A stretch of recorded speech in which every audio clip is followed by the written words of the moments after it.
Friends, ఇవాళ మా హాస్టల్లో పప్పుచారు ఎలా చేద్దామో చూద్దాము. టేస్టీగా ఉంటుంది, ఈజీగా ఉంటుంది.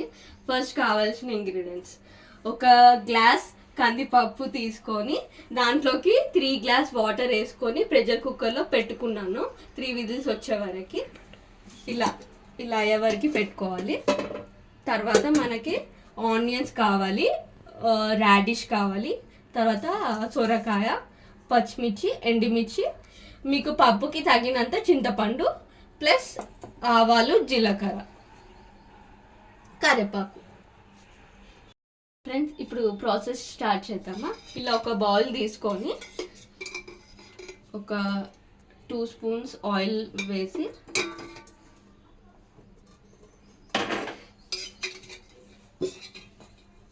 ఆయిల్ కొంచెం హీట్ అయ్యాక అందులోకి కొంచెం జీలకర్ర,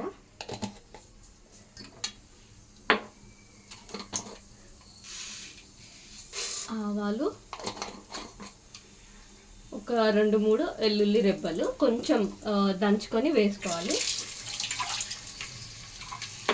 తర్వాత కరివేపాకు,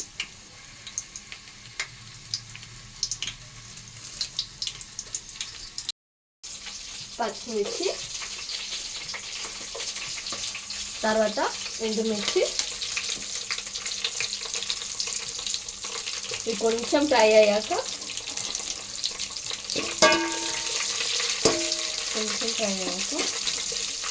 ఆనియన్స్, కొంచెం ఇంగువ,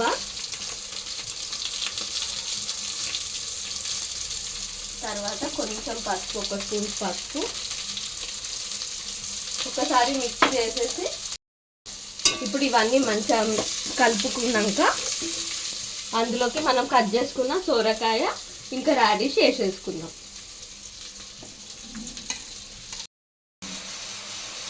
ఇలా పీసెస్ అన్ని ఫ్రై అయ్యాక కొంచెం 1 స్పూన్ ధనియాల పొడి వేసుకోవాలి. వేసుకున్నాక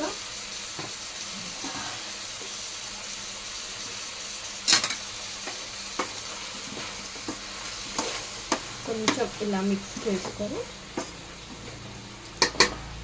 మనం నానబెట్టుకున్న చింతపండు రసంని ఇందులోకి యాడ్ చేయాలి.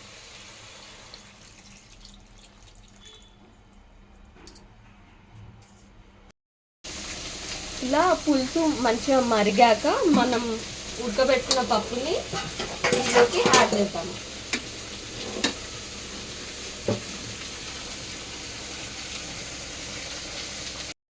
ఇలా పప్పు వేసాక మనం దీంట్లోకి సరిపోయినంత వాటర్ యాడ్ చేసుకోవాలి.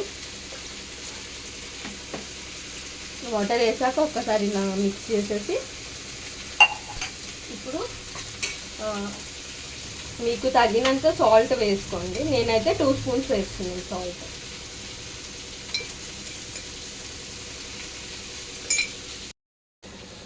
ఇలా ఇప్పుడు పప్పు మరుగుతుంది కదా, ఇందులోకి కొంచెం 1 స్పూన్ బెల్లం యాడ్ చేస్తున్నాను. చూసారా ఫ్రెండ్స్, పప్పుచారు ఎండింగ్కి వచ్చింది. ఇప్పుడు మనం ఇందులోకి కొత్తిమీర యాడ్ చేసేసి